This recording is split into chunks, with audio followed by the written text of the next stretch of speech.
Good morning, explorers. Thanks for joining us for another day of Aquarium Online Academy. My name is Sarah. I work in the education department here at the Aquarium of the Pacific in Long Beach, California. And we are so glad you are joining us this morning because it's one of our favorite programs. It's our Draw With Us. So we are going to be drawing today. Now you can see we've got some stuff going on behind me. And we chose this specifically because we are going to be drawing animals from the Kelp Forest. I'm calling it Kelp Forest Critters. So there's a couple things to set up before we start our drawing. First, you need things to draw with. Now, if you don't feel like drawing today and you just want to watch, that is totally fine. But if you'd like to draw along with us, any drawing items or utensils or materials you have work. I'm going to be using a whiteboard and some whiteboard markers. But if you have paper or pencils or markers or crayons, whatever you want to use, go ahead and grab that now. Now, while we're drawing today, we're also going to be learning about these animals, and we'd love to hear from you, sharing your observations, asking your questions. And so we're going to put up a phone number right here. Now, I'm not alone in the studio. I have Cynthia, who's controlling everything you see behind me, and she put up this phone number right here. It's 562-286-1838. So if you want to share your observations, if you have questions, go ahead and text us in. And then I have Alicia, and she's at our computer, and she'll take all of your comments, and she'll bring them in to me, and we can talk more about what you want to know or answer any questions. Now, if you're watching this program live, which means it is January 20th at 9 a.m., you can go ahead and text us. But if it's after that time, we still want to hear from you, but we just ask that you email us, and that email address is just below the phone number. It's live@lbaop.org. And that way, if you're not watching live and we're not at the computer, we'll still be able to answer your questions.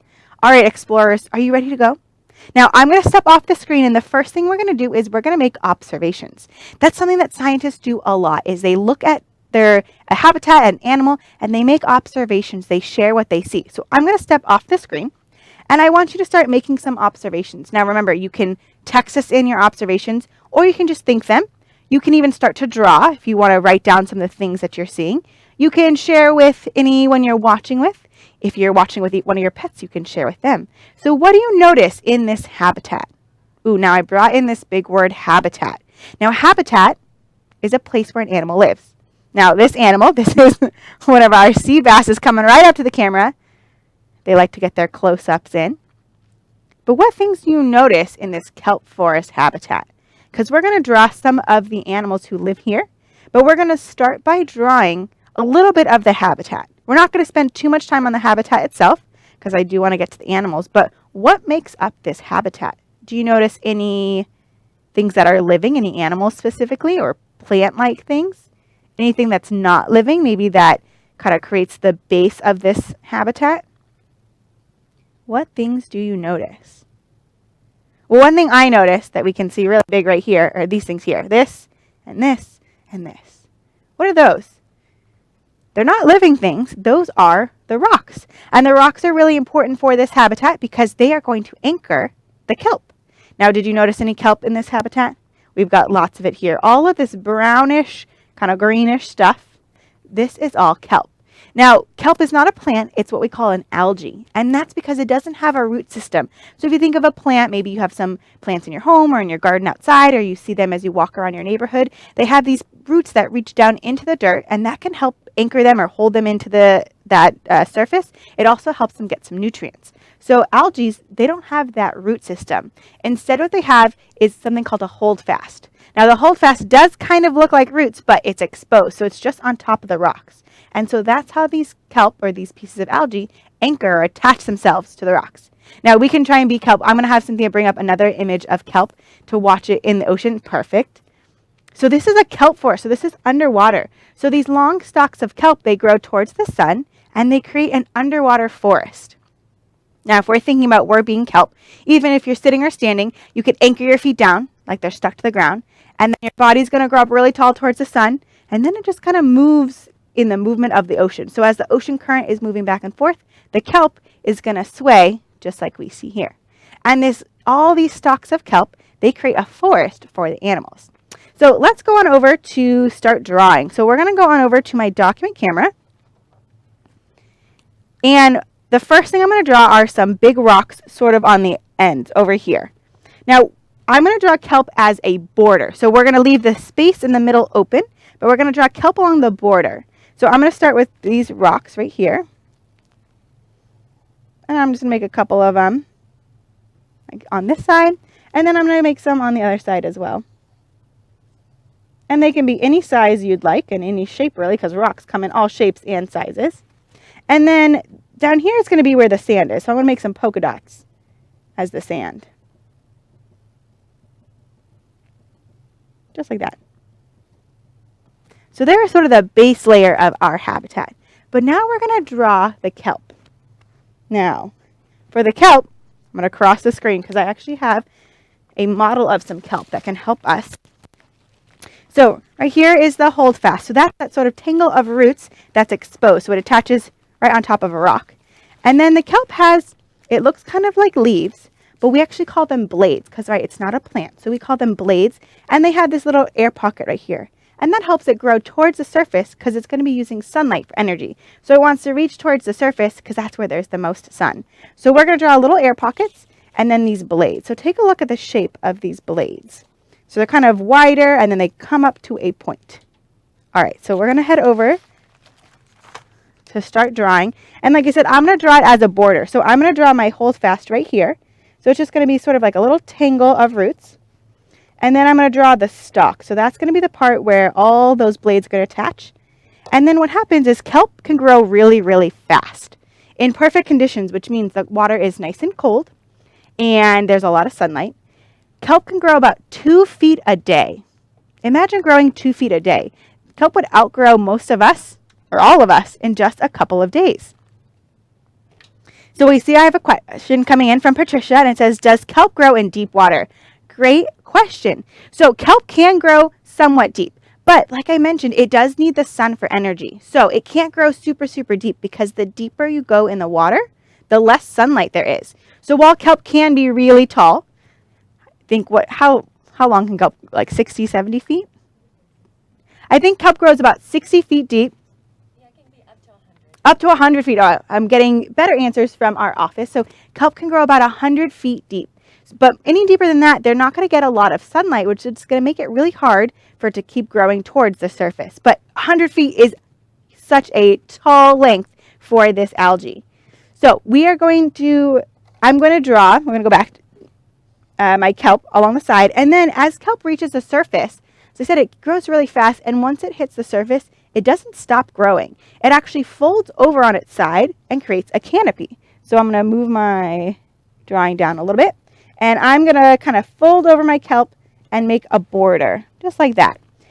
And then I'm going to go back and I'm going to add all my blades along the kelp. So a little circle and then the leaf looking thing all the way up.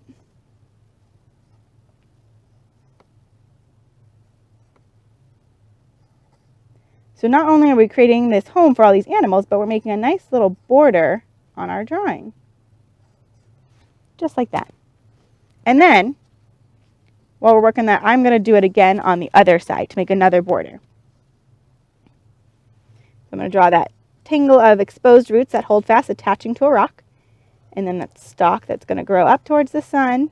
And then it's going to fold over to make my border. And then I'm going to make all of those blades.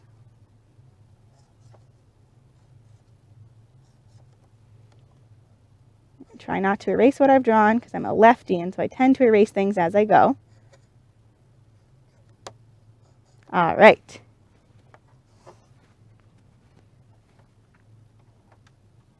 Nope, I don't want to zoom in.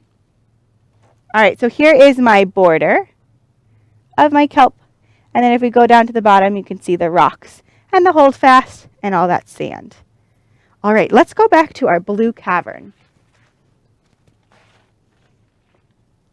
All right. So, what do you see right here? This is actually one of the animals that I was planning on drawing. Do you know what animal this is? So take a good look. It might disappear from our screen, but take a good look right now. What is that?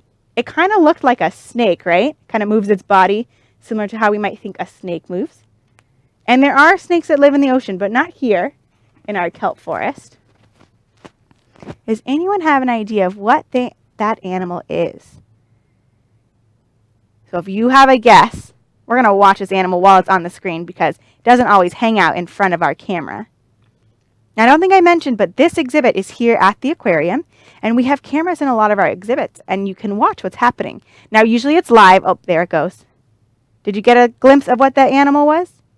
Now, usually what is happening in here is live, but as you can see down in the corner, it says highlights. Sometimes if they're doing any kind of work on the camera or in the exhibit, we'll go back to highlights. So it's sort of the best of what we see in our exhibit. But this is very similar to how it probably looks right now if we were to go out and watch our blue cavern exhibit.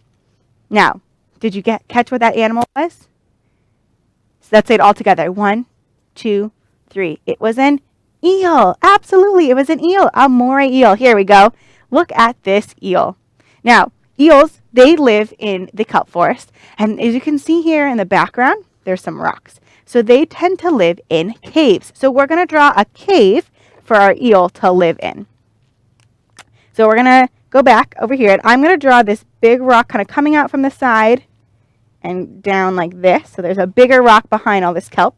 And then I'm going to shade it in. I'm going to kind of color in a space so it looks like it's open on the inside and nice and dark. Now, something interesting about eels is they are nocturnal animals. Have you heard that word before? Do you know what it means to be a nocturnal animal? I'll give you a minute. You can send in your thoughts of what you think it means to be a nocturnal animal.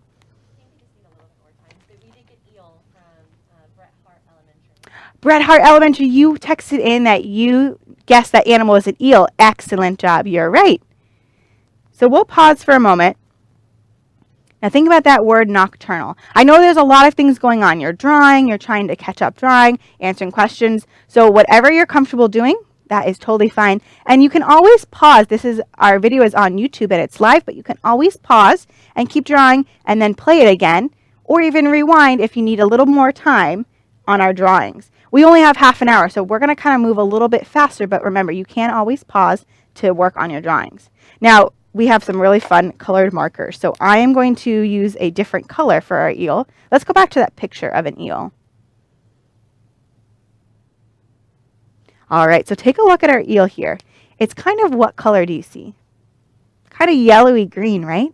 And these eels, they are a very specific color because of that kelp forest. So they can camouflage or blend in with their surroundings. So when we are watching that eel in Blue Cavern, as it moves sort of in and out of that kelp, it almost looked like the same color, the same shape as the kelp, and almost kind of moved in the water the way the kelp does. And that helps this animal blend in.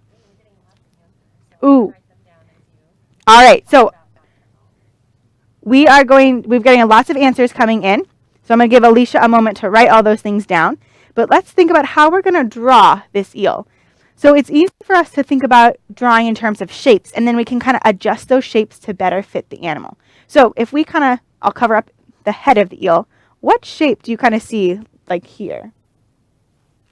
I'd say it's almost sort of rectangular, right? So if we kind of eliminate the head just for a moment, the rest of the body in this picture kind of looks like a rectangle. So that's sort of how we're going to start to draw. Actually, a lot of our animals say, but our eel.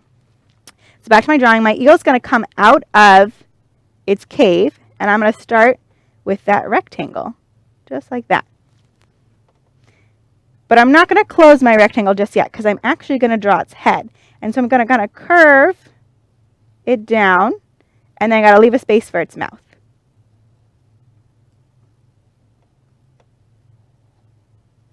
So there is my eel. Now, that eel does have some curve to its body. So if you wanted to kind of make it a little bit more snake-like, instead of drawing that rectangle, you can give it a little bit of movement. So you can kind of make a little wavy line and then follow that line.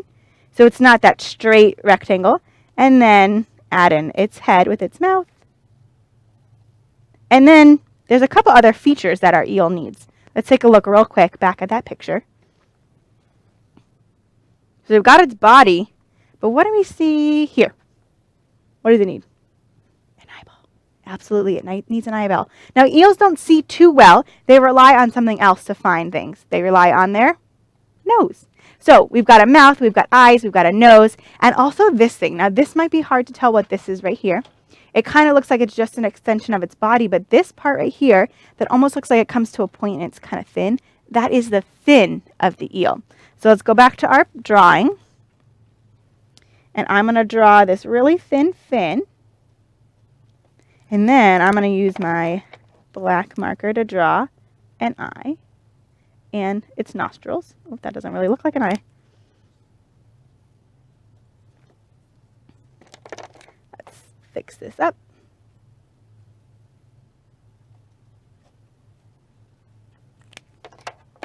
We're going to draw an eyeball and then its nostrils. Excellent. So while you're working on your eel or finishing up the other parts of the drawing so far, I am going to take a look at the questions that you are sending in. So let's see.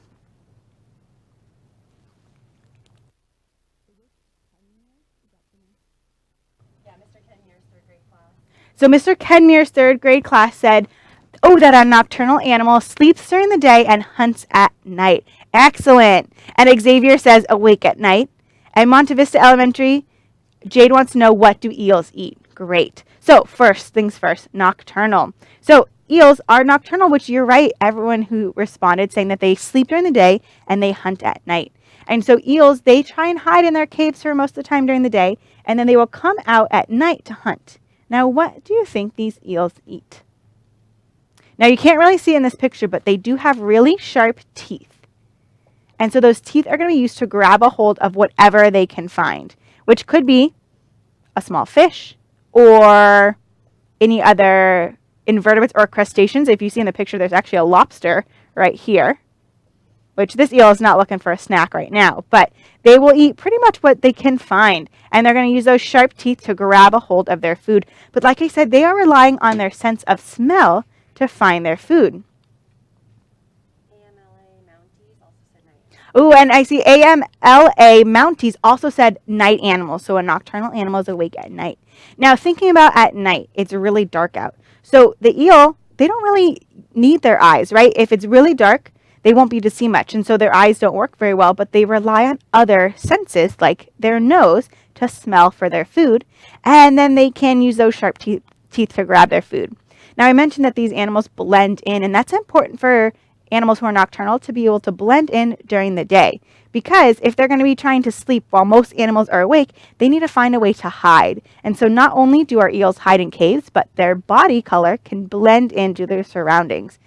If you look here, it's pretty similar, this color, especially up here. It's pretty much the same color as that eel, and the eel can make its body move the same way as the kelp, and that helps it to camouflage and blend in if it has to come out of its cave during the day. And then at night, when most animals are asleep, then the eel can come out undetected. All right, everyone, we are going to move on to another animal. So let's go back to our blue cavern. Ooh, Isaac wants to know, how big can eels grow? That is an excellent question. Great. So I hear we have lots of eel questions coming in, which is excellent. Now, the eel that we are drawing, this green one, is called a moray eel, and that is a local species. So we find them here along our coast where we find kelp forests, and I think they get about 5 or 6 feet, maybe. I think that's about as big as they can get, around 5 feet. But really depends on the type of eel. There are some eels that are really tiny. We have some garden eels, which is a more tropical species eel here at the aquarium, and they're really, really skinny, so they're not as kind of thick and long as those moray eels. They're really skinny right here. Much different. Their color is different, and they're only about this long. So it really depends on the type of eel, how sort of thick it's going to be, and how long that animal could be. But those moray eels, like the one we drew, they get about 5 feet. Excellent. So the next, I see we have some more questions coming in. So before we move on to the next fish, Baker Elementary, Miss Villanueva's class, third grade class, thinks that eels eat fish. Great guess. You're right. They definitely will eat fish. And like you said, this eel, you can't really see it in its mouth, but they have really tiny, very sharp teeth. And that helps it grab a hold of its prey and hold onto it into their mouth. Because especially things like fish, which can be very fast moving and even very slippery because they have a layer of slime on their body, those sharp teeth help grab a hold of them and keep them tight in their mouth. All right, The next fish that we're going to talk about is something called a sheephead. Now, our sheephead may be hard to spot in here. Think, is it over here? Is this it? So our sheephead may be hard to find because it likes to hide sort of amongst the kelp. But here's a picture of a sheephead. Now, sheephead are really interesting fish because this one right here is sort of in between stages of its life. So sheephead are interesting because they're all born female. You heard that right. Every sheephead is born a female. And then the most strong or dominant female actually transitions its body. It has this change in its body into a male. And not only does it change female to male, but the body shape and the color of this fish changes. Now, I said this one is sort of in between transition because as a female, the whole body of the fish is going to be sort of this dusty color you see right here in the middle. Its body is going to be kind of long and its head is pointy like this. But I think we have a picture of a male. We should have one